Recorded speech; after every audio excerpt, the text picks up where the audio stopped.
എല്ലായിടത്തും ഇതിന് പുറകെ ഒരു സർക്കാരുണ്ട്, അവർ നിയമിച്ച ഒരു കമ്മിറ്റിയുണ്ട്, സർക്കാർ അതിനുള്ള തീരുമാനങ്ങൾ എടുക്കുന്നുണ്ട്, പോലീസുണ്ട്. ഇതിൽ ഒരു കുറ്റം ചെയ്തു എന്ന് പറയുന്നവർക്ക് പിന്നാലെ പോലീസുണ്ട്, അതിൻ്റെ റിപ്പോർട്ടുകൾ തയ്യാറാക്കിക്കൊണ്ടിരിക്കുകയാണ്.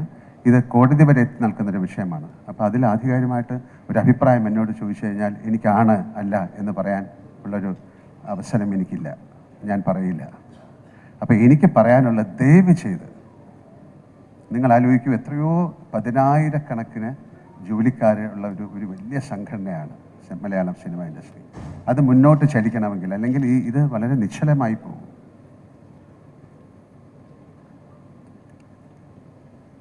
ഒരുപാട് ആൾക്കാർ പറയുകയാണ് ഞങ്ങൾക്ക് പെൻഷൻ കിട്ടില്ലേ, ഞങ്ങൾ എന്താകും. അതായത് നമ്മുടെ ഒരു ഹോസ്പിറ്റലിൽ കിടന്നാൽ ഞങ്ങളാണ് അവരുടെ കാര്യങ്ങൾ നോക്കുന്നത്, ഇൻഷുറൻസ്. ഒരാൾ മരിച്ചു കഴിഞ്ഞാൽ പലപ്പോഴും ഒരു ഹോസ്പിറ്റലിൽ നിന്ന് അവരുടെ ശരീരം പോലും വിട്ടുകൊടുക്കില്ല, ഞങ്ങളാണ് പോയി എടുക്കുന്നത്. ഞങ്ങൾ എന്ന് പറഞ്ഞാൽ ഞാനെന്നല്ല അർത്ഥം, ഞങ്ങൾ ഉൾപ്പെടുന്ന ഒരു അസോസിയേഷൻ. അമ്മ അസോസിയേഷന് ഒരുപാട് തെറ്റിദ്ധാരണകളുണ്ട്, അല്ലെങ്കിൽ വിയോജിപ്പുകളുണ്ട്. അതുകൊണ്ട് തന്നെയാണ് വീണ്ടും ഇമ്മീഡിയറ്റ് ആയിട്ട് നമുക്ക് ചെയ്യാൻ പറ്റുന്നത് എന്താണ് എന്ന് പറഞ്ഞാൽ, ഞാൻ അതിൻ്റെ പ്രസിഡൻ്റായിരുന്ന സമയത്ത് ഞങ്ങളെടുത്ത തീരുമാനങ്ങൾ നമുക്കിതിൽ നിന്ന് മാറി നിന്നുകൊണ്ട്, ഒരുപാട് പേര് പറയുന്നു ഇങ്ങനെയല്ല ചെയ്യേണ്ടത്, ഇങ്ങനെയാണ് ചെയ്യേണ്ടത്, അത് ചെയ്തത് ശരിയായില്ല. അവർ വരട്ടെ മുന്നോട്ട്, ഒരു ഇലക്ഷൻ വയ്ക്കാം, ഒരു ജനറൽ ബോഡി വിളിക്കാം, അതിൽ ആർക്ക് വേണമെങ്കിലും ഏത് സ്ഥാനത്തേക്ക് മത്സരിക്കാം. ഇനി മത്സരിക്കാതെ ഒരു തീരുമാനമെടുക്കാം, അവർക്ക് അമ്മ എന്ന് പറയുന്ന സംഘടനയെ ഞങ്ങളെക്കാട്ടിലും മുന്നോട്ട് നയിക്കാം. ഇതൊരു തോൽവിയോ അല്ലെങ്കിൽ ഒളിച്ചോട്ടമോ എന്നല്ല, ദൈവീതം മനസ്സിലാക്കുക. ഇവിടെ വീണ്ടും നിന്ന് കഴിഞ്ഞാൽ വീണ്ടും ആ ആരോപണങ്ങൾ മുഴുവൻ ഞങ്ങളിലേക്കാണ് വരുന്നത്, അൺനെസസറി ആയിട്ട്. അപ്പോൾ അത് നിർത്തിക്കൊണ്ട് നമുക്ക് ഈ മലയാള സിനിമയെ തീർച്ചയായിട്ടും രക്ഷിക്കണം. എന്താണ് അതിലോട്ടുള്ള കാരണം? ഹിമ കമ്മിറ്റി റിപ്പോർട്ടിൽ ഒരുപാട് പോസിബിലിറ്റീസാണ് അവർ പറയുന്നത്.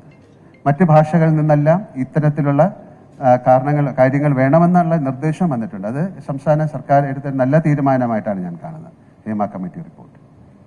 അപ്പോൾ അത് വരട്ടെ, അതിലെന്താണ് പറഞ്ഞിരിക്കുന്നത്. അതിൽ ഇത്തരം കാര്യങ്ങളെക്കാട്ടിലും കൂടുതൽ എങ്ങനെയാണ് നമുക്ക് ഒരു നല്ല ഒരു ഇൻഡസ്ട്രി ആയിട്ട് ഇത് മുന്നോട്ട് പോകാൻ സാധിക്കും എന്നുള്ളതാണ് കൂടുതൽ പറഞ്ഞിരിക്കുന്നത്. നമുക്ക് എല്ലാവർക്കും ചേർന്ന്, മീഡിയ ഉൾപ്പെടെ, നിങ്ങൾ വളരെയധികം സഹായം ഞങ്ങൾക്ക് ചെയ്തിട്ടുണ്ട്. കാരണം അമ്മയ്ക്ക് ഏറ്റവും കൂടുതൽ നല്ല ഷോകൾ തന്നിരിക്കുന്ന മീഡിയയാണ്. ഞങ്ങളിപ്പം പോലും മനോരമ അവരുമായിട്ടൊരു അസോസിയേഷനിൽ ചേർന്ന് ഞങ്ങളൊരു ഷോ ചെയ്തിട്ട് അതിൽ നിന്ന് കിട്ടുന്ന ആ ബെനിഫിറ്റ് ഞങ്ങൾ വയനാടിന് കൊടുക്കാൻ തീരുമാനിച്ചിരിക്കുകയാണ്. അതുപോലെ കാർഗിൽ ഷോയ്ക്ക് സമയത്ത് ഞങ്ങൾ ചെയ്തിരുന്നു, പ്രളയത്തിൻ്റെ കാര്യത്തിൽ ചെയ്തിരുന്നു. അല്ലാതെ ഒരുപാട് ചാരിറ്റി പ്രവർത്തനങ്ങൾ ഞങ്ങൾ ചെയ്യുന്നുണ്ട്. പലർക്കും അറിഞ്ഞുകൂടാത്ത പല കാര്യങ്ങൾ ഞങ്ങൾ ചെയ്യുന്നുണ്ട്. അപ്പോൾ ഇതൊരു വലിയ ഇൻഡസ്ട്രിയാണ്, വളരെ കഷ്ടപ്പെട്ട് പടുത്തുയർത്ത ഇൻഡസ്ട്രിയാണ്. അങ്ങനെ ആൾക്കാർക്ക് എന്തെങ്കിലും ഒരു ബുദ്ധിമുട്ടുണ്ടെങ്കിൽ നിങ്ങൾ അവരെ പോലീസിനോ അല്ലെങ്കിൽ അതിനെ അമ്മയെ അറിയിച്ചു എന്ന് പറയുന്നതുകൊണ്ട് മാത്രമല്ലല്ലോ, അമ്മയ്ക്ക് അതിലെ മെമ്പേഴ്സിൻ്റെ കാര്യങ്ങൾ എടുക്കാം. ചില കുറ്റങ്ങൾ ഉണ്ടായേക്കാം, അതൊരു അസോസിയേഷനുമായി ബന്ധപ്പെട്ട് കിടക്കുന്ന കാര്യമാണ്. അല്ലാതെ അപ്പോൾ എല്ലാവർക്കും, അമ്മയിലുള്ള എല്ലാവർക്കും ഇതിനെതിരെ സംസാരിക്കാം. അമ്മയ്ക്ക് മാത്രമല്ല, സിനിമയിലുള്ള എല്ലാവർക്കും ഇതിനെക്കുറിച്ച് സംസാരിക്കാനുള്ള സമയമാണിപ്പോൾ. കാര്യം ഒരാൾ മാത്രം ക്രൂശിക്കപ്പെടുക അല്ലെങ്കിൽ ഒരു സംഘടന മാത്രം ക്രൂശിക്കപ്പെടുക എന്ന് പറയുന്നത് ശരിയല്ല. ഒരുപാട് സംഘടനകളുള്ള ഒരു വലിയ ബൃഹത്തായ ഒരു ഇൻഡസ്ട്രിയാണ് സിനിമ. നമുക്ക് മറ്റു ഭാഷകളിൽ നിന്നൊക്കെ നമ്മളെ വിളിച്ചു ചോദിക്കുന്നുണ്ട് ഞങ്ങൾ എന്താണ് ചെയ്യേണ്ടത്. അപ്പോൾ നിങ്ങളൊരു കമ്മിറ്റി അതുപോലെ തുടങ്ങാനാണ് പറഞ്ഞത്. ഒരുപാട് പേർക്കുള്ള പ്രോബ്ലം ഇവിടെ നിന്ന് തുടങ്ങട്ടെ, കേരളത്തിൽ നിന്ന് ഒരു വലിയ മൂവ്മെൻ്റ് ആയിട്ട് ഇത് മാറട്ടെ. ഇത് എല്ലാ മേഖലയിലും വരണം എന്നാണ് ഞാൻ ആഗ്രഹിക്കുന്നത്. ഇത് സിനിമയിൽ മാത്രമല്ല, എല്ലാ മേഖലകളിലും ഇതുപോലുള്ള ഒരു കമ്മിറ്റി, ഒരു പഠനം ഉണ്ടാകാം. അല്ലെങ്കിൽ മറ്റ് മേഖലകളിലേക്ക് ഈ കമ്മിറ്റിയുടെ ഈ റിപ്പോർട്ട് ഒരു പഠന വിഷയമാകട്ടെ. അതിന് ഏറ്റവും സ്വാഗതാർഹമാണ്.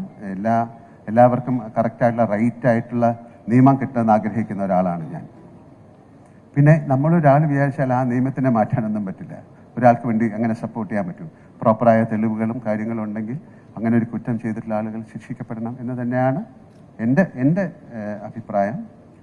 മലയാള സിനിമയുടെ എല്ലാ അഭിപ്രായം അങ്ങനെ ആയിരിക്കുമെന്ന് ഞാൻ വിശ്വസിക്കുന്നു. കാര്യം അതിന് ആരും ഒരു എതിരഭിപ്രായം പറയാൻ താല്പര്യപ്പെടില്ല. ഇതാണ് എനിക്ക് നിങ്ങളോട് പറയാനുള്ളത്.